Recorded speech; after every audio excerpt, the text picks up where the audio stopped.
خب توی اپیزود هفتم میخوایم روانشناسی تمرین مقاومتی در نوجوانان و کودکان رو در نظر بگیریم. چرا این دو تا اسم رو استفاده کردم؟ همون گروه بندی سنی که اول ویدیو داشتیم اینجا میخوایم راجع بهشون صحبت کنیم. حالا مقدمات کلی روانشناسی تمرینی رو برای دو گروه داشتیم. فقط بحث اینجاست که آیا اصلا تمرین مقاومتی مناسب این دو گروه هستش و اگر هستش یا اگر نیستش چرا و حالا یه سری قواعدش چیان.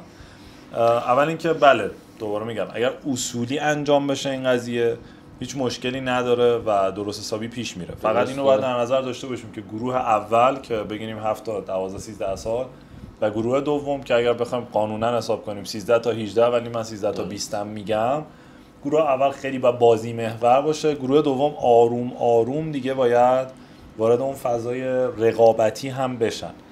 یعنی وزنه رو جفتشون میتونن انجام بدن به صورت قاعده فیزیولوژیک. فقط بحثی که داریم اینجا برای کودکان و نوجوانان علاوه بر چیزایی که قبل‌تر ویدیو منشن شد، برای بچه‌هایی که کودکن بین 7 تا 12 13 هن بهتره که تمرینات یا با بادی ویت باشن یا کش یا وزنه‌های خیلی زیاد از حد سبک، یه کوچولو روی حرکتشون کار بشه، پیشرفت حرکتی دوباره داشته باشن، رشد و تکامل حرکتیشون درست بشه و علاوه بر اون اتفاقی که براشون بیفته اینه که آماده فاز بعدیشن که میشه نوجوانی. توی نوجوانی ما اگر بگیریم از 12 13 سال دیگه تا 15 سال به قضیه پیشرفت و ادوانسد اون کودکی برسیم، از تمرینات اون دوره به این ور ترانزیشن کنیم، چه اتفاقی میفته؟ ما میتونیم دیگه آروم آروم از وزنه‌های متوسط و سنگین هم استفاده کنیم و یه شکل و شمای کلی بهش بدیم که شبیه تمریناتی که خودمون داریم میکنیم بشه. ولی باز هم باید تمرکز بر این باشه که جنبه‌های روانیشون رو داشته باشیم. بچه تو بلوغ خیلی حساس‌تر کار کردن باشون رده سنی، یه سری چیزا رو باید رعایت بکنیم، یه سری چیزا رو باید محکم برخورد کنیم، یه سری چیزا رو باید شل برخورد کنیم که نفر به نفر معمولاً متفاوته. یه نفر بر اثر بلوغ اگریسیو شده و رعایتش کنیم، یه نفر رشد بیش از حد داشته، یه نفر هنوز رشد نکرده. همه اینا رو باید رعایتشون رو بکنیم. علاوه بر این که مثال خیلی راحتش اینه که مثلا پسر بچه‌ای که توی بلوغه و الان تو 14 15 سالگیه اون غرور جوونیشو داره و یه کوچولو باید رعایتش کنیم، غرورشو نشکنیم. یه وقت برعکس توی کودکان باید یه کوچولو سعی بکنیم منیج کنیم، مدیریت کنیم، انرژی تخلیه‌اش بازی کنه، لذت ببره و بره بیرون. این بخش همینه، یعنی نکات خیلی اضافه‌ای بر بخش قبلی نداره جز اینکه آیا مناسب هست تمرین مقاومتی؟ بله هست. چارچوباش یه کوچولو عوض میشن که یه کوچولو با دیتیل بیشتر توی پی دی اف هم توضیح دادم ولی کلیاتش اینه. فیلم پیشنهادی برای این قسمت د کارایتای کیده، بچه پسر کارات باز که خیلی دیدن احتمالاً، و کتاب پیشنهادی ما هم مبانی روانشناسی رشد کودک مال خانم لورا برک. دو تا کتاب دیگه هم قرار دادم. اگر نکته توی این بحث سوال این وسط من دارم، این که قطعا شما تو فضای ورزش بهش برخوردی، اونایی که از بقیه ما همیشه داریم میگیم که برای بچه‌ها یا ورزشکارایی یه کاری انجام بدیم، یه جوری مدیریت کنیم داستانو که پیشرفت بکنن، بهتر بشن، کمبود و حس نکنن. برای اونایی که بهترن چی کار باید بکنیم؟ آفرین. مخصوصا در ورزش‌های تیمی، یعنی یکم برگردیم به عقب و ورزش مقاومتی خارج بشیم. کسایی که خیلی بهترن یه غرور بیش از حدی بهشون دست میده. اولین و مهمترین چیز اینه که غرور کنترل بشه، چون برای بچهای دیگه میتونه مخرب باشه. شما حتی اگر ورزش مقاومتی هم بخواید بکنین معمولاً به صورت بوت کمپی برگزار میشه ورزش مقاومتی بچهای کوچیک‌تر. اگه دیده باشین این کمپای کوچیکی میشه که توی مهد کودکان مدارس انجام میشه. اگر به صورت تخصصی انجام بشه نه این مدارس عادی که خب بخش تربیت بدنیشون خیلی ضعیفه. وقتی به صورت گروهی میشه اگه کسی از بقیه فاصله بیش از حدی داشته باشه و نتونین از نظر اخلاقی کنترلش کنی 100% بقیه رو مسخره خواهد کرد، تحقیرشون میکنه. غرور بیش از حدش باعث میشه که بقیه رو اذیت بکنه سر تمرین. دقیقاً میشه شبیه چی؟ میشه شبیه اون بچه‌ای که خیلی قدش بلند و زود به بلوغ رسیده و تو حیاط مدرسه دارن فوتبال بازی میکنن، همه رو هول میده. این قضیه دیگه از نظر روانی جمع کردنش وظیفه شماست. یعنی باید به اون بچه بفهمونی که بهتر بودن تو، آقا مثال میزنم، اگر تو بهتری میای و دستیار من وای میسی به بچه‌ها کمک میکنیم بهترشن، رولش رو باید عوض بکنیم. یعنی رول از شاگرد الزاما شاگرد بیاد به رول ارشد کلاس، حالا تو هم کمک منی کمک مربی. رولش رو عوض میکنیم که عوارض مخربش بسوزه اصطلاحاً بره بیرون و خب اون بهتر بودنه رو بتونه انتقال هم بده. یه جورایی میشه گفت بیایم یه دنده بدیم که تو چون بهتری اب نداره اوکی بهتر باش، ولی با سپردن مسئولیت بهش یه جورایی میشه گفت کنترل میکنیم. یعنی من وقتی مسئول اداره یه آدم دیگم کمتر وقت دارم به خودم و خفن بودنم و فلان بودنم فکر کنم. اسم میکنم یه همچین چیزیه. حالا یه راهکار دیگه، اگر که سعی بکنیم ضعیف‌های کلاس رو به خودمون نزدیک کنیم و اون آدم برتر از بقیه بمونه، به نظر چه اتفاقی میفته؟ منظورتون مستقیم متوجه ببین قرار شد کسی که بالاتره رو یه لول پیشرفت بدیم. حالا ما میگیم نه، کسی که بالاتره بمونه، کسی که پایین تره رو بیایم یه بهایی بهش بدیم که بیروحیه نشه. بیا بالا، تو بیا کمک من، تو بیا مثلا یه مسئولیتی رو بگیر. به نظرت این میتونه یه راه حل دومی واسه یه مربی باشه یا نه باعث میشه که اون آدم بدتر اگریسیو بشه؟ اول اینکه بچه‌ای که تو کلاس از همه بهتره باید این رو، یعنی خودش که میدونه، باید اینو بدونه که تو هم این قضیه رو قبول داری. چرا؟ چون توی بیشتر ورزش‌ها این قضیه اصلا به ما کمک میکنه. بچه‌ای که اعتماد به نفس داره رو من بفرستم تو زمین میکشه تیم حریفو. یعنی این قضیه اتفاق میفته. دومین مورد اینه که من باید همیشه میانگین رو در کلاس در نظر بگیرم. یه میانگین مهارتی، خیلی نمودار کشیدنش رو نمودار یادداری داریم توی یادگیری حرکتی. یه نمودار مهارتی ما استفاده می‌کنیم، میکشیم، اسکیلا رو میاریم وسط. هر کسی چقدر از این اسکیلا رو یاد گرفته. بالاخره یه اوریجی ما این وسط داریم. توی این اوریجی که به دست اومده، اگه یه نفر اینجا، خب به قاعده عقلی اون انقدر بهتره که اصلا باید بهش یه بادی هم بدیم کلاس حفظ بشه به همون شکلی که هستش. چه مثال میزنم، من شاگردی دارم که خیلی تو بسکتبال خوبه، یکم نرمتر باش بر استاد، امروز بازی بکنیم، حل، امروز بازی میکنیم، احترام بهت میذارم که احترام ازت ببینم چون تو قلدر کلاسی از نظر مهارتی. از اون طرف اگر تعداد زیادی از بچه‌ها زیر این میانگین بودن، نشونه اینه که یه گروه خیلی خوبن، یه گروه خیلی بدن. اون موقع بهترین حالت باز اینو تخصصی کردن کاره. یعنی من اگه بخوام یک کلاس رو کامل اداره بکنم، دیگه یه نفره نباید این کارو بکنم. 2 نفر میشیم، یه نفر بچهای ضعیف‌تر رو میرسونه به اینا، من اینا رو استعداد و اون اسکیل ستشون رو تثبیت میکنم. یعنی انقدر بحث روانشناسیشون مهمه که امکان داره ورزشکار و تفاوتاش به مربی خط بدن که یه دونه کمه، 2 تاش بکن و چقدر قشنگ. بریم برای سالمنده. آره بله، اپیزود 8. بله 60%. تو شارژ فکر کنم. میام تو شارژ 77 داره، بکنم یا باشه. اصلا نزن دیگه، چرا میخوام نزن، باتریش نابود میشه. خب سالمندون دوره خیلی شکوتنشون.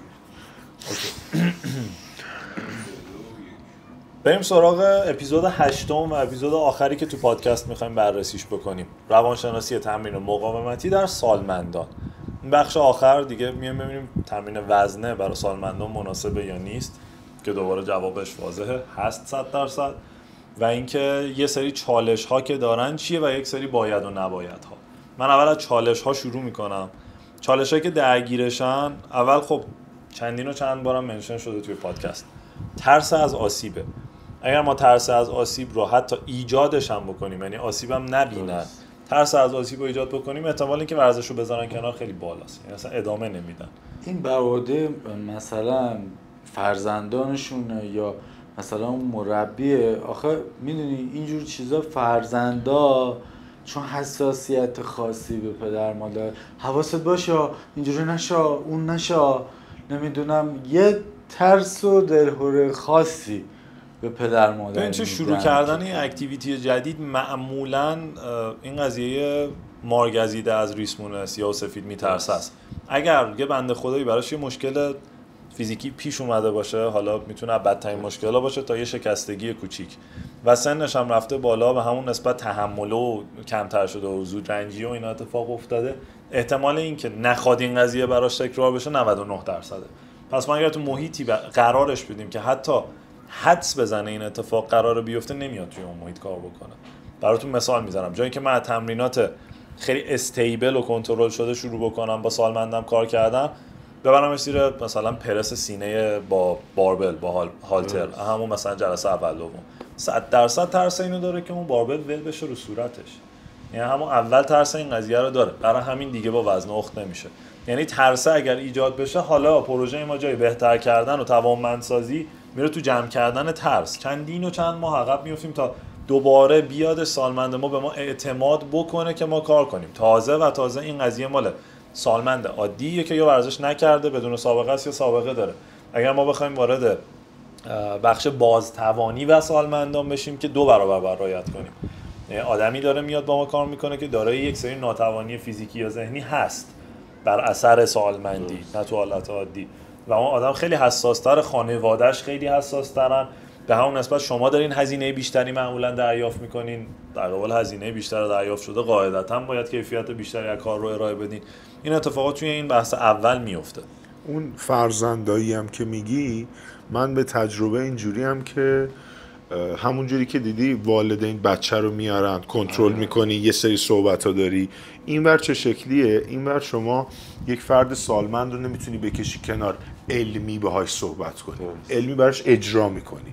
از اون طرف برای فرزندشون وقتی دغدغه دارن یا دعوت به تمرین میشن یا اینکه موارد علمی رو براشون ارائه میدی. یعنی مثلا میگم آقای ایکس، خانم ایکس، بیا این برنامه پدرت، مثلا تغذیه پدرت، ساپلمنت های پدرت و تمریناتشو من دارم اینجوری. یعنی یه جورایی میشه گفت دیگه شما ریپورت اصلی رو از شاگرد سالمندت نمیگیری، به فرزند شاگرد سالمند تو ریپورت میدی. این شکلی شده هفته اول. حالا اون تقویمی که خود سالمندا درست کنن که روحیه بگیرن و اینا به کنار، ولی این رابطه 3 نفره میشه و بهتره که 3 نفره بشه. دقیقاً. خیلی خوب، ادامه بدیم راجع به مورد دوم، جلوگیری از این ایجاد تصویر ذهنی منفی که از خودشون دارن. این من دیگه پیر شدم و یه بار راجع به صحبت کردیم، من دیگه پیر شدم و من دیگه نمیتونم، واقعیت غلطه و باید به اون سالمند خودمون این قضیه رو اثبات بکنیم که رسیدن به هدف هنوز وجود داره، پیشرفت هنوز وجود داره، که خب اینم ملزم به استفاده از همون هدف گذاری‌های کوچیکه. اگر 10 دقیقه شد 12 دقیقه، نه اینکه اگر 10 دقیقه دویدن 2 کیلومتر دویدن تبدیل شد به اولترا ماراتون ترکیه سال دیگه. ما همچین چیزایی نمیخوایم از سالمند خودمون. بخش سوم، شرم یا احساس عدم تعلق توی محیط باشگاه. این قضیه از نظر من امروزه خیلی بهتر شده. چرا؟ چون باشگاه‌های ما خب تا 10-20 سال پیش اصلا ورزش بدنسازی مقبولیتی توی جامعه ما نداشته، چه بسا هنوزم نداره درست حسابی. ولی بالاخره الان یه کوچولو حالا برای ادا اصول و پوزش هم شده، باشگاه خیلی خوب جا افتاده تو مردم عادی. اصلا الان هر کی باشگاه نره یه جورایی کارش میلنگه، برعکس شده دیگه. تا کسی که فقط باشگاه میره بهتره، نه الان باشگاه نمیری مثلا آدمی که یک بخشی از هویت اجتماعی ادایی الان رو نداری. و خیلی محیط باشگاه بهتر شده. اما باز هم اگر محیط باشگاه نامناسب باشه، آدمای خیلی هارشی توش باشن، ساپورتیو نباشن، پشت هم دیگر نداشته باشن، دوباره برمیگردیم به این مشکل دیگه. احساس عدم تعلق پیدا میکنه، نمیره به اون باشگاه. یعنی قاعدتاً تجربه باشگاهی داشتیم که آدما توش خیلی هارش‌ترن، حتی سلام علیک با هم نمی‌کنیم. تجربه باشگاهی هم داشتیم که همه با هم رفیق شدیم داخلش، گفتیم، خندیدیم و همه دور هم بودیم. اون دور همی است که مهمه. اون هویت اجتماعیه که می‌خوایم بهشون بدیم مهمه. اگر اون از دست بدن تو باشگاه کارشون ادامه نمیدن. خیلی ساده قرار باشه. بخوایم برای دیگه مستقیم تمرینات مقاومتی صحبت بکنیم، یه انگیزه سازی لازمه. تمرین مقاومتی همونطور که یه بار راجع بهش صحبت کردیم توی سالمندان برای قشنگتر شدن بدن و بزرگتر شدن جلو بازو نیستش. برای اینه که کارهایی که دیگه به خوبی قدیم انجام نمیدن رو بتونن حالا به خوبی انجام بدن دوباره. یعنی چی؟ یعنی انگیزه بدیم که آقا شما الان دیگه این به بعد بدون عصا میتونی راه بری، به راحتی میتونی از صندلی بلند شی و کارهای روزمره رو انجام بدی. احساس درد تو مفاصلت کمتر میشه با قوی‌تر شدن عضلات. پله رو راحت‌تر میتونی بری بالا، تعادلت بیشتر و بهتره. مثال روزمره براشون خیلی جالبه. مثال روزمره اصلا مهمه. چیزی که میفهمن و قبول میکنن مثال‌های روزمره است. درست. مثال میزنم، شاگردی رو داشتم که روی تردمیل نمیتونسته راه بره، چه برسه بدوه، چون تعادلش رعایت نمیکرده و رسونده خودش رو به سرعت 6 و 7 روی تردمیل. این دیگه این همه یه چیزیه که یک آدمی که یه سری قابلیت‌های طبیعی‌شو از دست داده میخواد از دنیا. یعنی واقعا اینو نمیخواد که بره پرسینه 100 کیلویی دیگه بزنه، اصلا اهمیتی نداره، این مسخره بازیه. بحث دوباره به دست آوردن توانایی هامونه و از اون طرف هم میشه گفت کمک کردن به این موضوع که اگه خودش تصویرسازی هم نمیکنه تو براش کاری کنی که اون تصویرسازی کنی که بیاد این کارا رو انجام بده. درسته؟ حالا اون تارگت یه رو جوری گذاشته. انگار که مثلا خب یه آدمی که یه ذره سالمنده و یه سری فاکتورا رو به قول حامد از دست داده، انگار یه عصا دستش، خب بهش بفهمونی که این ورزش اون عصا رو ازت میگیره کاراش میشه و به همین سادگی. حالا اون عصای میتونه مثالهای زیادی باشه که تو بیا این حرکت رو انجام بده که مثلا راحت‌تر بشینی بلندش، این حرکت رو انجام بده موقع بلند شدن نشستن زانو دردت کمتر بشه. انگار داری بهش میگی من جوونت میکنم اینجا. میدونی چی میگم؟ دنبال چیزی هستیم که نداریم دیگه. درست. خب اشتباهات رایجی که مربی‌ها تو برخورد با سالمندا دارن، اول اینکه یه سری توقعاتی که از جوونا داریم رو نمیتونیم داشته باشیم. مثال استفاده از یه سری واژه‌ها تا بسوزه و تا درد بیاد عضله و انقدر بزن تا به ناتوانی برسی دیگه دستت نتونه هول بده بالا. این ترسه رو دوباره ایجاد بکنیم مشکل ایجاد میشه. دومین چیز اینه که عجله تو پیشرفت ما نداریم توی سالمندی.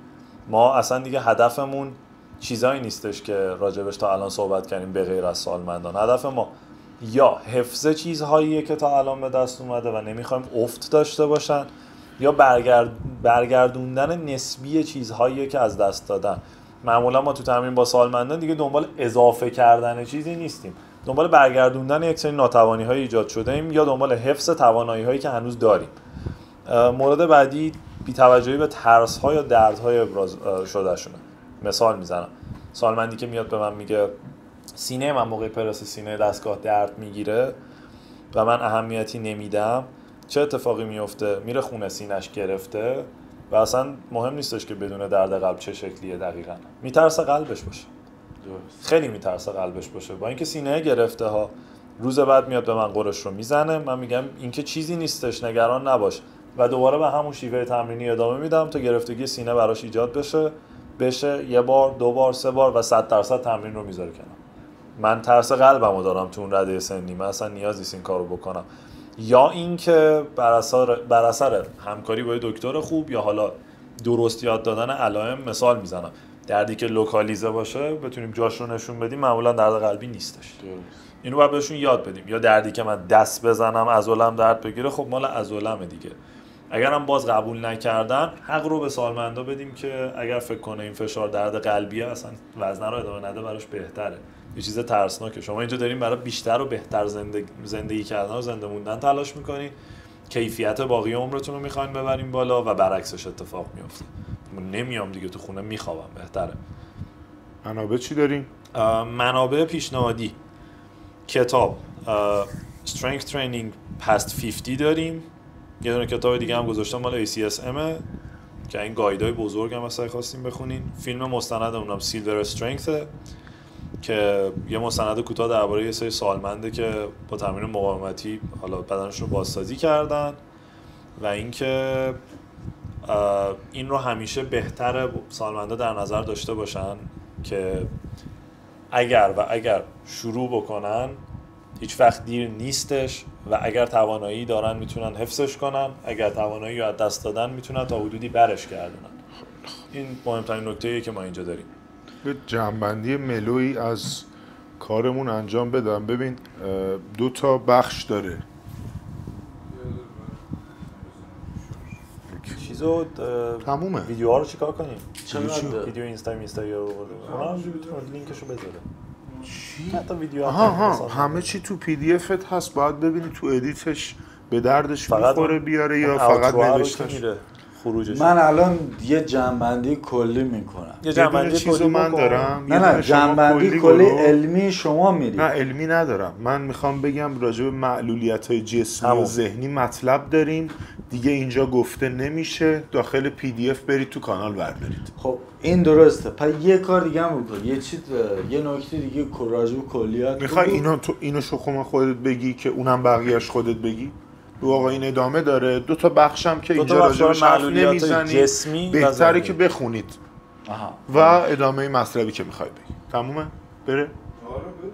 خب من که دیگه هیچی، از اصلا صحبت من آف میشه. حامد تموم کرده، الان محمد.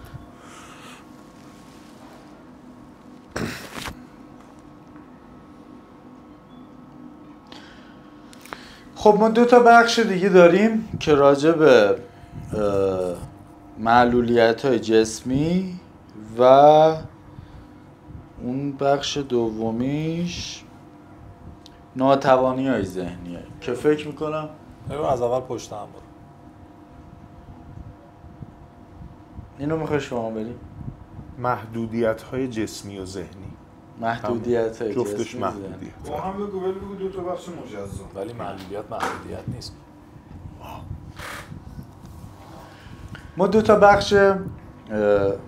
دو تا بخش دیگه داریم که محدودیت‌های ذهنی و جسمی که بهتره خب پی دی اف رو بخونید کامل همه چیز دستتون میاد. ما سعی کردیم امروز راجع به مطالبی صحبت کنیم که اگه مربی هستی، اگه فرزند هستی، اگه پدر مادر هستی و هر شرایطی که داری و دوست داری سمت تمرین کردن، ورزش کردن، حالا هر چی اسمشو بذاری بیای، بتونی اون ذهنت، اون شکلی که دلت میخواد و به خودت بدی و تعیین کنی که آقا همه چیز اون اینجوری درکی که من داشتم، همه چیز اون سختیی که به خودت میدی نیست. اون عادتی که توی زندگیت برای خودت ایجاد میکنی از همه چیز مهمتره. امیدوارم کاربردی باشه براتون. حتما راجع به اینکه ما این مینی دوره رو اینجوری برگزار کردیم بهمون فیدبک بدید و سعی میکنیم روز به روز بهتر بشیم. مطمئناً اون چیزی که برای شما باشه، برای اون لیاقتی که شاید فکر میکنین باشه، وقتی که برای ما گذاشتید، چون مطمئنیم وقتتون خیلی خیلی ارزشش بالاست، اما سعی کردیم که قدردان اون وقت باشیم. مرسی که تا اینجا همراه ما بودید. بازم اگه نظری بود ما حتما منتظر نظراتتون هستیم.